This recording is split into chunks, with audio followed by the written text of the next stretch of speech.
Hello, everyone. This is part 2 of week 10 of Plato, a class on the Protagoras, Phaedo, and Sophist. And we are talking about the Sophist, and specifically, we talk about that middle section of the text where the Iliadic stranger and Theaetetus discuss metaphysical questions and questions in the philosophy of language. Now, early on in that conversation, they kind of hit a roadblock.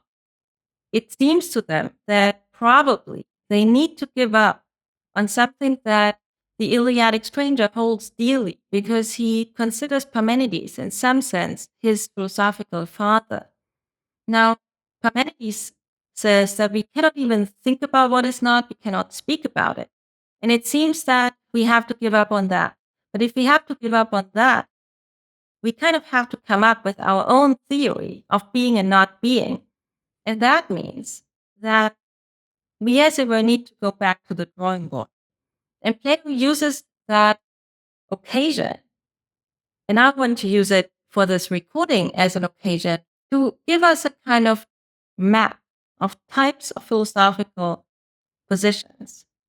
And I want to just sort of talk through two big distinctions that the Iliadic stranger introduces in order to give us this kind of lay of the land. Those would be the big types of positions in metaphysics that we can consider. Before the Iliadic stranger gives us these distinctions and begins to discuss these types of positions, he says something that I find quite interesting. He says, well, Parmenides and some of these other early philosophers, they have been treating us like children. They tell us stories and they don't really care whether we understand them. And then it can easily happen that it seems that one understands something. It kind of feels like you understand what it means that you cannot even talk about not being. But then at the end of the day, you realize that you don't really understand it. And I think that is quite an interesting phenomenon to keep in mind while we are talking about these very abstract issues about being and not being. So here's the first distinction that the Iliadic stranger introduces between, on the one hand, monism, and on the other hand, pluralism. So monism is the view that being is one. Pluralism is the view that there are many beings. And I'm not going to say anything about that distinction now. The other big distinction that he introduces is sort of much more colorful in the text because on both sides of the distinction, there is sort of a type of proponent. On the one side, there is a group that is called the Sons of the Earth. And they are presumably so crude that we have to tame them in order to even talk with them. And on the other side, there are the Friends of the Forms. And presumably, or perhaps, Plato belongs to them. Or maybe he is even the originator of the type of position that they defend. So the Sons of the Earth defend the view that only what is corporeal, only what is a body, is being, or has being, or is. Whereas the Friends of the Forms say that being is intelligible and incorporeal, the forms are. And then, other than that, there is becoming, and that is in motion.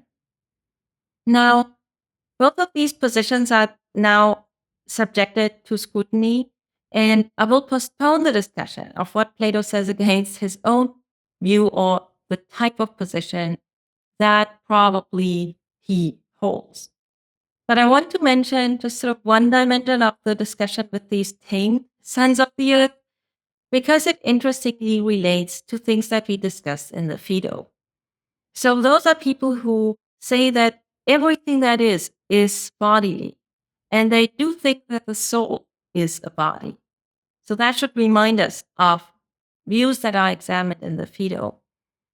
But when they are asked whether they also think that justice is corporeal, they kind of hesitate.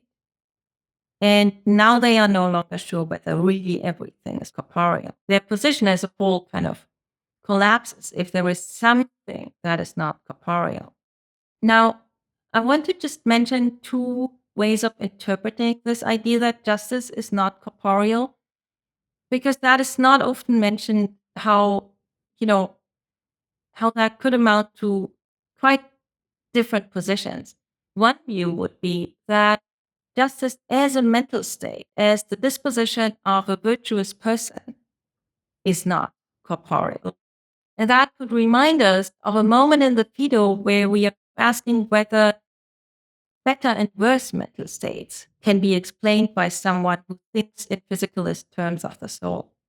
But the other option would be that the science of the earth, or the Tane version, hesitates to say that justice is corporeal in the sense that justice is some kind of normativity. And then the claim would be that norms somehow don't fit into a corporeal worldview.